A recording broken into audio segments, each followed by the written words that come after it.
Dunia revolusi industri terbaik.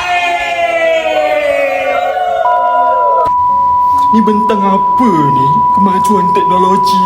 Aku dah hack dah. Akulah Tok Saka yang menentang kemajuan. Bentang apa bentang ni?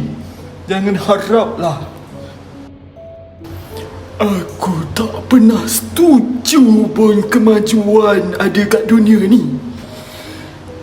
Aku akan pastikan tiada perkembangan revolusi industri.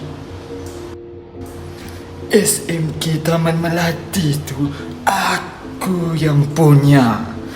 Ejen-ejen, kau jangan nak masuk campur.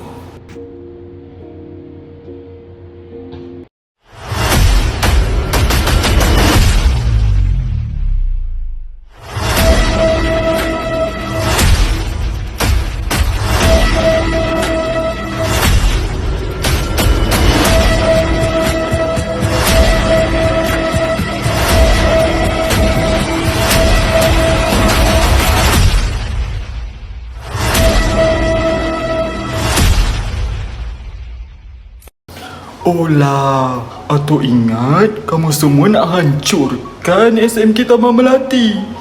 Rupa-rupanya nak ajar cucu anak cucu Atuk supaya lebih faham bahasa Melayu. Bagus ejen-ejen semua. Asalkan teknologi tu kamu guna dengan berhemah. Selamat maju jaya semua.